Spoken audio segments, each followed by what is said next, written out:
When I first started ultra running, I overcompensated by purchasing too much equipment, too much supplies, too much gear.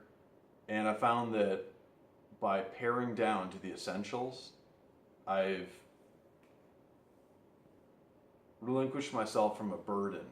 The burden of having too much stuff, too much clutter, and not being able to locate and find the stuff that I need. So in this video, I'd like to just share with you how you can just have the essentials to finish 100-mile races and ultra running races.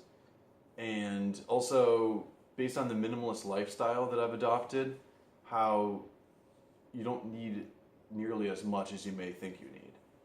So I'll just show you all my belongings and how much of it I've devoted to ultra running. So to start with, this is my camping essentials bag. Hatchet, fire starting equipment. Almost none of it's devoted to ultra running, so I'll just pass on that for now. Next,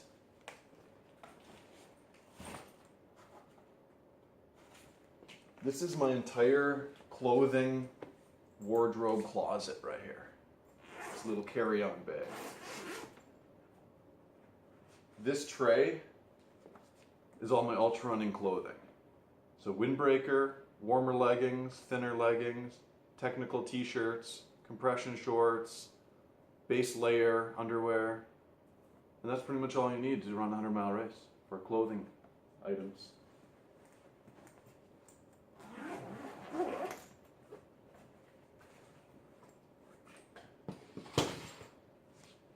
Now this bag,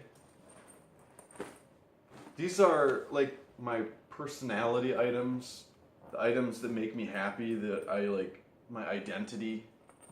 It helps facilitate my passions. For instance, like frisbee golf, like ultra running, like eating food. So in here I have trail mix. I like to eat trail mix when I'm training and before a race. Really, it's trail mix, but it's like muesli because it's maybe like 50% oats. This is the #1 essential item in ultra running, maybe besides the shoe, but the handheld water bottles. I have two. If it's a very hot weather race where I'll be sweating a lot, I'll run with both of them in my hands. If it is not, then I'll run with one, and my crew will trade out a full water bottle for my empty water bottle when I meet them at the aid stations. The front pocket can be filled with food, for instance, fruit leather, like fruit snacks,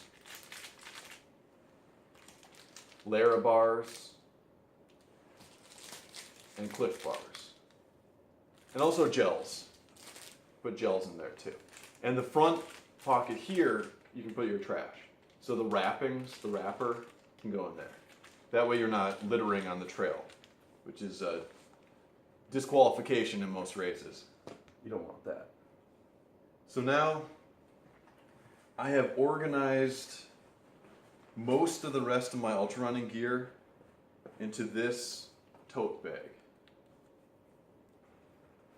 And for most ultra runners, this would be highly minimal as far as the amount of equipment that they have.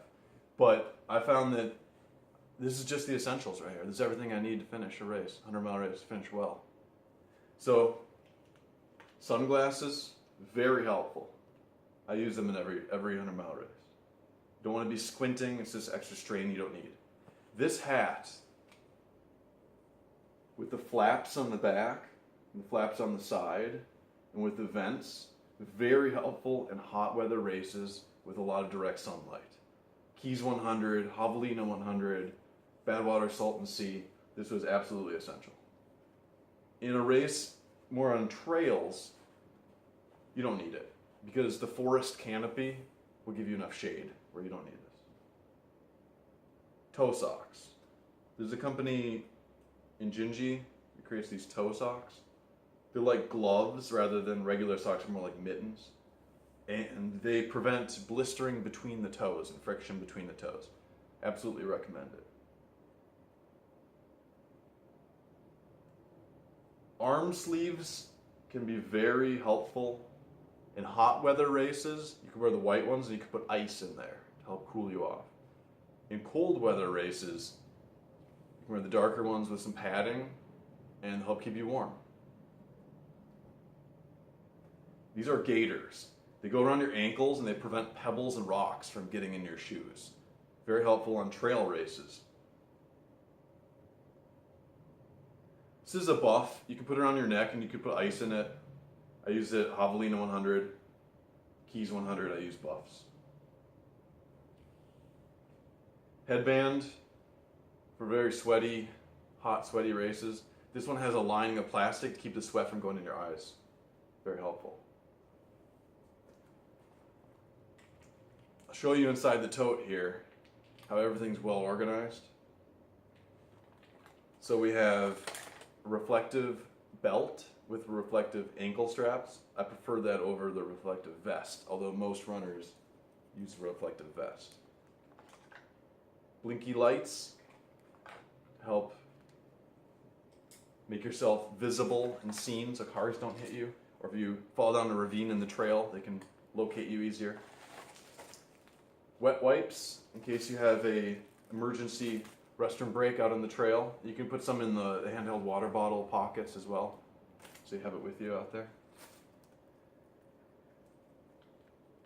And then I have sunscreen, bug spray, more sunscreen, hand sanitizer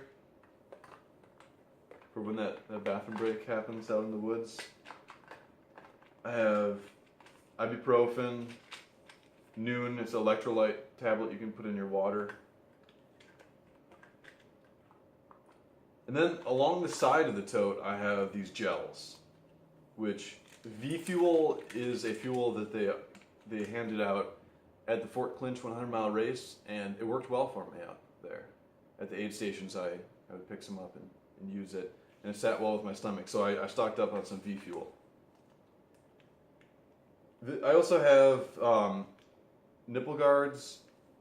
If I'm running a race without a shirt at all, obviously I don't need it. But if in a 100-mile race, there's a lot of friction that happens, and with tank tops, it can rub against your nipples, and you need nipple guards to help prevent that. Also, like a Vaseline lubricant on the groin, because like I said, in a 100-mile race, there's a lot of friction, and that'll help prevent chafing down there. So that is the breakdown of my ultra running tote. The last two items that obviously I need to bring up when we're talking about ultra running gear supplies, shoes. I've been going with the On Cloud shoes. I'm very happy. I'm a satisfied customer. They're not even meant for ultra running, but I feel fast in them, and they give me enough cushion. So they've been working for me, and I've been running with the On Cloud shoes. As a final note, I would like to say I started my ultra running career with a 100-mile distance in the Skydive 100, and I had way too much supplies. It was a burden. In this race, Mark Twain, I'm wearing the shirt, I only took a carry-on bag, and that's all the supplies I needed. Took my tote with ultra running stuff, took my handheld water bottles, took a little bit of extra clothing, and I had a great race. I was uncrewed with only a carry-on bag, and it worked out great. So you don't need to be overburdened with too much supplies. You can just pare it down to this minimal amount, and you'll be perfectly fine. Thanks for watching.